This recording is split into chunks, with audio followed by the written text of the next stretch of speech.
Bonjour à tous, aujourd'hui sur Car Update, le successeur du Piaggio AP, un petit avant-goût de la prochaine saison de F1, un Top Gear à la sauce aigre douce et sur notre plateau, le nouveau BMW iX3. C'est Car Update et c'est tout de suite.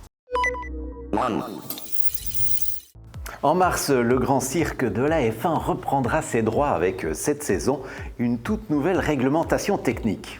On aura droit à des monoplaces plus petites, plus compactes, avec des groupes propulseurs hybrides qui puiseront 50% de leurs ressources de leur moteur thermique et les 50 autres de leur équivalent électrique. On verra aussi l'implication de nouveaux constructeurs avec Ford, Honda et Audi.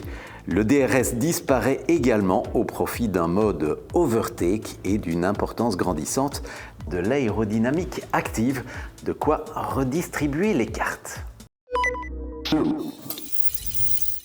Le légendaire Piaggio AP a enfin un successeur, c'était d'ailleurs l'une des attractions du dernier salon. Le Fiat Trice reprend le même principe que son glorieux aîné, il s'agit toujours d'un petit utilitaire léger, à 3 roues, mais désormais 100% électrique.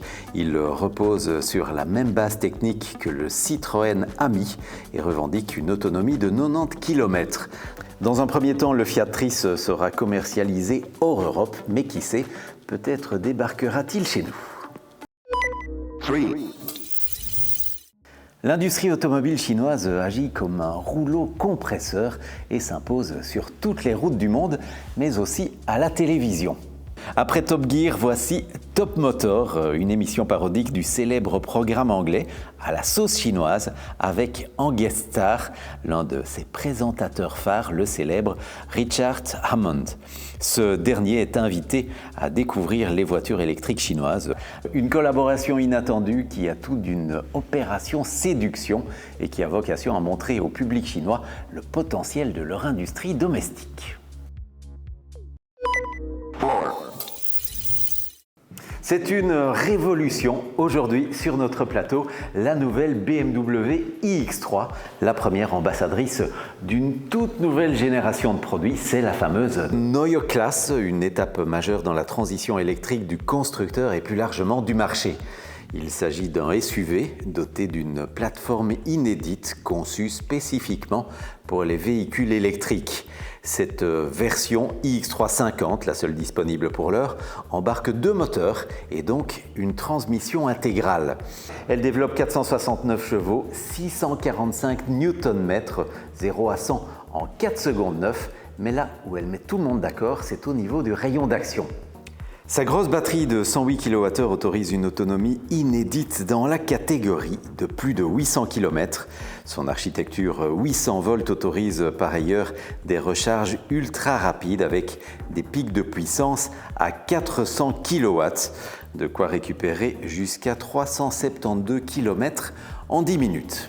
Ce X3 embarque aussi une architecture logicielle de pointe avec 4 supercalculateurs, les super cerveaux comme on les appelle chez BMW. Spacieux, l'intérieur intègre le BMW Panoramic iDrive, un affichage panoramique projeté à la base du pare-brise sur toute la largeur de l'habitacle et associé à un grand écran tactile. Le coffre offre une capacité modulable généreuse, sans plus, de 520 litres, auquel il faut encore ajouter les 58 litres du Frunk à l'avant. Les prix sont agressifs, comme le reste, des 69 000 €, autant dire que ça va faire mal. C'est la réponse de Volvo au nouveau BMW iX3 et autres Mercedes GLC. Le EX60 full électrique est dans les starting blocks avec une autonomie jusqu'à 810 km. Le modèle autorisera aussi des recharges éclairs avec des pics de puissance à 400 kW, de quoi regagner plus de 300 km en 10 minutes. Côté technologie, Volvo assure que son nouveau EX60 est le véhicule le plus intelligent du moment, avec notamment l'intégration de l'assistant IA Gemini via Google. Le modèle embarquera aussi tout ce qu'il faut en matière de sécurité, le tout dans une robe au dessin épuré, typiquement scandinave. Autant dire que l'année s'annonce chaude, très chaude sur le marché des SUV mid-size. Le premier casque moto avec réalité augmentée intégrée est désormais disponible sur le marché. Le GT-R 3 Smart a été développé par les sociétés japonaises Shoei et françaises Highlights. Il dispose d'un système audio Bluetooth et d'un affichage tête-haute intégré qui affiche des informations comme la vitesse, les alertes radars et même la navigation.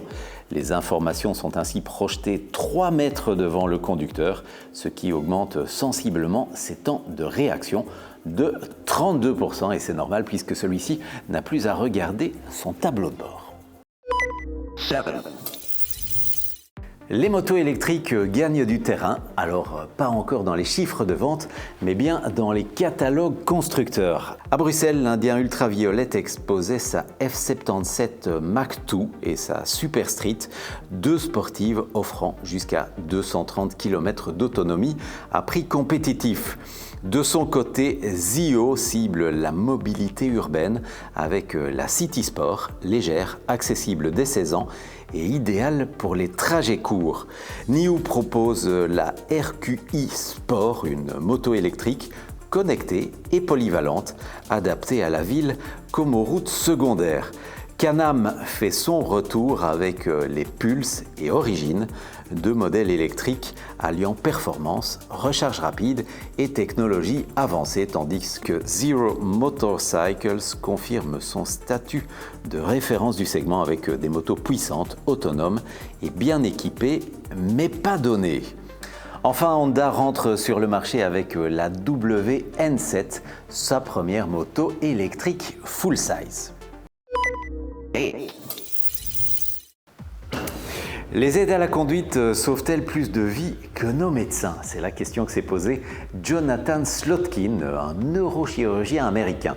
Pour y répondre, il s'est penché sur une multitude de données provenant de Waymo, la division des voitures autonomes d'Alphabet et de Tesla. Il en a conclu que les systèmes d'aide à la conduite évitent de nombreux traumatismes qui ne pourraient pas nécessairement être traités aux urgences. Sur 160 millions de kilomètres parcourus sans conducteur, les véhicules autonomes enregistrent 91% d'accidents graves en moins que les voitures conduites par des humains.